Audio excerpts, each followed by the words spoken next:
Hello ವೀಕ್ಷಕರೇ, ನಮಸ್ಕಾರ. Trip ಮೈ ಚಾನಲ್ಗೆ ನಿಮಗೆಲ್ಲರಿಗೂ ಸ್ವಾಗತ ಸ್ನೇಹಿತರೆ. ವೀಕ್ಷಕರೇ, ನಾವು ಇವತ್ತು ನಿಮಗೆ ತೋರಿಸ್ತಿರುವ ಪ್ಲೇಸು ಅಂತಿಂಥ ಪ್ಲೇಸ್ ಅಲ್ಲ ಸ್ನೇಹಿತರೆ. ಘಟಾನುಘಟಿ ದೈವ ಅಂತಲೇ ಕರೆಯಲ್ಪಡುವ ಶ್ರೀ ಕ್ಷೇತ್ರ ಬ್ರಹ್ಮಲಿಂಗೇಶ್ವರ ದೇವಸ್ಥಾನ ಮಾರಣಕಟ್ಟೆ. ವೀಕ್ಷಕರೇ, ಈ ದೈವದ ಪ್ಲೇಸು ಎಷ್ಟು ಶಕ್ತಿಯುತವಾಗಿದೆ ಅಂದರೆ, ಸಾಧಾರಣವಾಗಿ ಕರಾವಳಿ ಮತ್ತು ಮಲೆನಾಡು ಪ್ರದೇಶದಲ್ಲಿ ಈ ದೈವದ ಹೆಸರು ಹೇಳಿದ್ರೆ ಯಾರು ತಪ್ಪು ಮಾಡಲ್ಲ ಅನ್ನೋ ಭಾವನೆ ಇದೆ. ವೀಕ್ಷಕರೇ, ಯಾವುದೇ ಒಂದು ಆಣೆ ಭಾಷೆ ಇರ್ಬೋದು, ಕೋರ್ಟ್ ವ್ಯಾಜ್ಯ ಇರ್ಬೋದು, ಅಥವಾ ಯಾರೇ ಒಂದು ಮೋಸ ಮಾಡಿರ್ಬೋದು, ಅದನ್ನು ನಾವು ಇಲ್ಲಿ ಮಾರಣಕಟ್ಟೆ ದೇವಸ್ಥಾನಕ್ಕೆ ಬಂದು ಪರಿಹಾರ ಮಾಡ್ಕೊಂಡು ಹೋಗ್ಬೋದು ಅನ್ನುವ ಬಲವಾದ ನಂಬಿಕೆ ಇದೆ ಭಕ್ತರಲ್ಲಿ. ವೀಕ್ಷಕರೇ, ಈ ದೇವಸ್ಥಾನದ ಬಗ್ಗೆ ಸಂಪೂರ್ಣ ಮಾಹಿತಿ ತಿಳಿದುಕೊಳ್ಳುವ ಮೊದಲು ನನ್ನ ಚಾನಲ್ನ ದಯವಿಟ್ಟು ಸಬ್ಸ್ಕ್ರೈಬ್ ಮಾಡ್ಕೊಳ್ಳಿ, ಲೈಕ್ ಕೊಡಿ, ಹಾಗೆ ನಿಮ್ಮ ಫ್ರೆಂಡ್ಸಿಗೆಲ್ಲ ಶೇರ್ ಮಾಡಿ ಸ್ನೇಹಿತರೆ. ವೀಕ್ಷಕರೇ, ದೇವಸ್ಥಾನದ ಎದುರುಗಡೆ ಹಲವಾರು ಶಾವಂತಿಗೆ ಹೂಗಳು ಮತ್ತು ನಿಮಗೆ ಅಡಿಕೆಯ ಸಿಂಗಾರಗಳು ತುಂಬ ನೋಡಲಿಕ್ಕೆ ಕಾಣುತ್ತೆ. ಅದ್ರ ಜೊತೆ ದೇವರಿಗೆ ಹಲವಾರು ಅಲಂಕೃತ ವಸ್ತುಗಳು ಸಹ ಇಟ್ಟಿದ್ದಾರೆ. ವೀಕ್ಷಕರೇ, ಈ ಮಾರಣಕಟ್ಟೆ ಬ್ರಹ್ಮಲಿಂಗೇಶ್ವರನಿಗೆ ಶಾವಂತಿಗೆ ಹೂವು ಅಂದರೆ ತುಂಬ ಪ್ರಿಯವಾದ ವಸ್ತು. ಸ್ನೇಹಿತರೆ, ಈ ಮಾರಣಕಟ್ಟೆ ದೇವಸ್ಥಾನವು ಕೊಲ್ಲೂರಿಂದ ಸುಮಾರು 5 ಕಿಲೋಮೀಟರ್ ದೂರದಲ್ಲಿದೆ. ನೀವು ಕೊಲ್ಲೂರಿಗೆ ಭೇಟಿ ನೀಡಿದಾಗ ಇದು ಮಾರಣಕಟ್ಟೆಗೂ ಬಂದು ಭೇಟಿ ನೀಡಿ ಹೋಗ್ಬೋದು. ಇಲ್ಲಿ ಮಧ್ಯಾಹ್ನ ಊಟದ ವ್ಯವಸ್ಥೆ ಇದೆ ಮತ್ತು ಉಳಿಲಿಕ್ಕೆ ರೂಮ್ಗಳು ಸಹ ಎಲ್ಲ ಇದೆ. ನಾನು ಮೊದಲೇ ಹೇಳಿದಾಗೆ ಈ ಕರಾವಳಿ ಭಾಗ ಮತ್ತು ಈ ಕಡೆ ಮಲೆನಾಡು ಭಾಗದಲ್ಲಿ ಹೆಚ್ಚಿನ ಜನ ಈ ದೇವಸ್ಥಾನವನ್ನು ನಂಬ್ತಾರೆ. ವೀಕ್ಷಕರೇ, ಈ ಮಾರಣಕಟ್ಟೆ ದೇವಸ್ಥಾನದ ಶಕ್ತಿ ಎಷ್ಟಿದೆಯಪ್ಪ ಅಂದರೆ, ನಮ್ಮ ತೋಟದಲ್ಲಿ ಅಥವಾ ಜಮೀನಲ್ಲಿ ಏನಾರು ಕಳ್ತನ ಆಗ್ತಿದ್ರೆ ನಾವು ಮಾರಣಕಟ್ಟೆ ದೇವಸ್ಥಾನದ್ದು ಒಂದು ಬೋರ್ಡ್ ತಗೊಂಡೋಗಿ ಹಾಕಿದರೆ ನಮಗೆ ಕಳ್ಳರೇ ಆಗಲಿ ಮೋಸ ಮಾಡೋರೇ ಆಗಲಿ ಆ ಕಡೆ ತಲೆ ಹಾಕಿ ಸಹ ಮಲಗೋದಿಲ್ಲ. ಅಷ್ಟೊಂದು ಶಕ್ತಿಯುತ ದೈವ ಕ್ಷೇತ್ರ ಅಂತ ನಾವು ಹೇಳ್ಬೋದು. ಇದನ್ನು ಧರ್ಮಸ್ಥಳದಲ್ಲಿ ಆಣೆ ಭಾಷೆ ವ್ಯಾಜ್ಯಗಳನ್ನೇ ಹೇಗೆ ಬಗೆಹರಿಸ್ಕೊಳ್ತಾರೋ, ಇಲ್ಲಿ ಮಾರಣಕಟ್ಟೆಗೆ ಬಂದು ಅದೇ ರೀತಿ ಆಣೆ ಭಾಷೆ ವ್ಯಾಜ್ಯಗಳನ್ನೆಲ್ಲ ಬಗೆಹರಿಸ್ಕೊಂಡು ಹೋಗ್ತಾರೆ.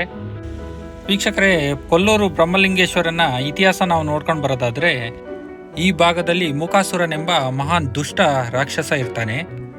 ಅವನು ಜನಸಾಮಾನ್ಯರಿಗೆ, ಋಷಿಮುನಿಗಳಿಗೆ ಹಲವಾರು ಕಷ್ಟಗಳನ್ನು ನೀಡ್ತಾ ಇರ್ತಾನೆ. ಈ ಮೂಕಾಸುರನು ಪರಶಿವನ ಪರಮ ಭಕ್ತನಾಗಿರ್ತಾನೆ. ಈತ ತನಗೆ ಸಾವೇ ಬರಬಾರ್ದು, ಚಿರಂಜೀವಿ ಆಗಿರಬೇಕು ಅಂತ ಪರಶಿವನ ಕುರಿತು ತಪಸ್ ಮಾಡಲಿಕ್ಕೆ ಸ್ಟಾರ್ಟ್ ಮಾಡ್ಕೊಳ್ತಾರೆ.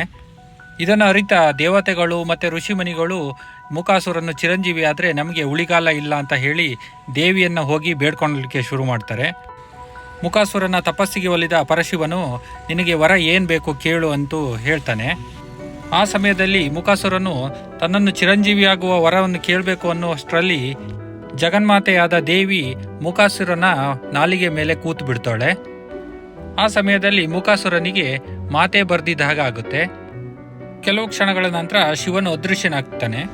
ಕಮ್ಮಾಸುರ ಎಂದು ಕರೆಯಲ್ಪಡುತ್ತಿದ್ದ ರಾಕ್ಷಸ ಮಾತು ಬಾರದ ನಂತರ ಅವನನ್ನು ಮೂಕಾಸುರ ಎಂದು ಕರೆಯಲಾಗುತ್ತೆ.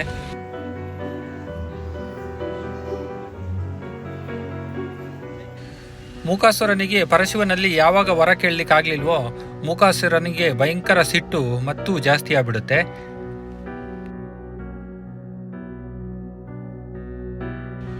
ಮತ್ತೆ ಋಷಿಮುನಿಗಳಿಗೆ, ದೇವತೆಗಳಿಗೆ ಮತ್ತೆ ಜನಸಾಮಾನ್ಯರಿಗೆ ಇನ್ನಿಲ್ಲದಂತೆ ಕಾಡ್ಲಿಕ್ಕೆ ಶುರು ಮಾಡ್ತಾನೆ. ಇದರಿಂದ ಕೋಪಗೊಂಡ ದೇವಿ ಮೂಕಾಸುರನ ಸಂಹಾರ ಮಾಡಲಿಕ್ಕೆ ಹೋಗ್ತಾಳೆ. ಈ ಸಮಯದಲ್ಲಿ ಮೂಕಾಸುರ ಮತ್ತೆ ದೇವಿಯ ನಡುವೆ ಘೋರ ಯುದ್ಧ ನಡೆಯುತ್ತೆ. ಈ ಯುದ್ಧದಲ್ಲಿ ಮೂಕಾಸುರನ ಮನಪರಿವರ್ತನೆ ಆಗುತ್ತೆ. ಮನಸ್ಸು ಪರಿವರ್ತನೆ ಆದ ಮೂಕಾಸುರನು ದೇವಿಯ ಬಳಿ ಕೇಳ್ಕೊಳ್ತಾನೆ, ನಿನ್ನ ಸ್ನೇಹನೇ ನನಗೊಂದು ನೆಲೆ ಮಾಡಿ ಕೊಡಬೇಕು ಅಂತ.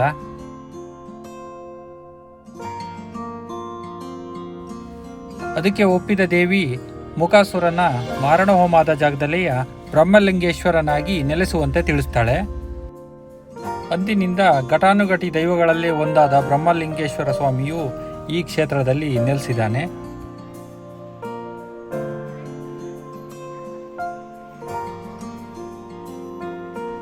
ವೀಕ್ಷಕರೇ, ಇದಲ್ಲದೆ ಶಂಕರಾಚಾರ್ಯರು ಬಹಳ ಶಕ್ತಿಯುತವಾದ ಶ್ರೀಚಕ್ರವನ್ನು ಸಹ ಸ್ಥಾಪನೆ ಮಾಡಿದ್ದಾರೆ.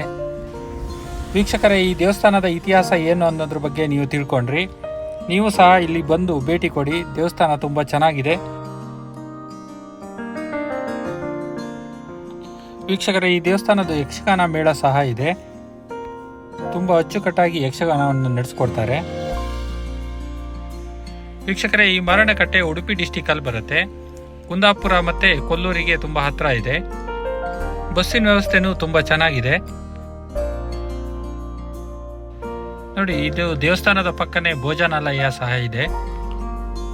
ಸ್ನೇಹಿತರೆ, ಇಲ್ಲಿಂದ ಕೊಲ್ಲೂರು 5 ಕಿಲೋಮೀಟರ್ ಇದೆ. ಕೊಲ್ಲೂರಲ್ಲಿ ಮೂಕಾಂಬಿಕಾ ದೇವಿ ನೆಲೆಸಿದ್ದಾಳೆ. ನಾನು ನಿಮಗೆ ಮೊದಲಿನ ವಿಡಿಯೋದಲ್ಲಿ ಅದರದ್ದು ಸಂಪೂರ್ಣ ಮಾಹಿತಿ ತಿಳಿಸಿದ್ದೀನಿ. ಈ ಮೂಕಾಸುರನನ್ನು ಸಂಹಾರ ಮಾಡಿದ ದೇವಿಯಾಗಿದ್ದರಿಂದ ಕೊಲ್ಲೂರು ದೇವಿಯನ್ನು ಮೂಕಾಂಬಿಕಾ ದೇವಿ ಅಂತ ಕರೀತಾರೆ. ವೀಕ್ಷಕರೇ, ನೀವು ಈ ಕ್ಷೇತ್ರಕ್ಕೆ ಭೇಟಿ ಕೊಟ್ಟು ನಿಮ್ಮ ಸಮಸ್ಯೆಗಳು ಏನೇ ಇದ್ರೂ ಪರಿಹಾರ ಮಾಡ್ಕೊಂಡು ಹೋಗ್ಬೋದು ಅಂತ ನನ್ನ ನಂಬಿಕೆ. ವೀಕ್ಷಕರೇ, ಇನ್ನೂ ಹಲವು ಸ್ಥಳಗಳ ಬಗ್ಗೆ ಮುಂದಿನ ವಿಡಿಯೋದಲ್ಲಿ ಮಾಹಿತಿ ಕೊಡ್ತೀನಿ ಅಂತ ಹೇಳ್ತಾ ಈ ವಿಡಿಯೋವನ್ನು ಇಲ್ಲಿಗೆ ಎಂಡ್ ಮಾಡ್ತಾ ಇದ್ದೀನಿ. ಬಾಯ್ ಸ್ನೇಹಿತರೆ.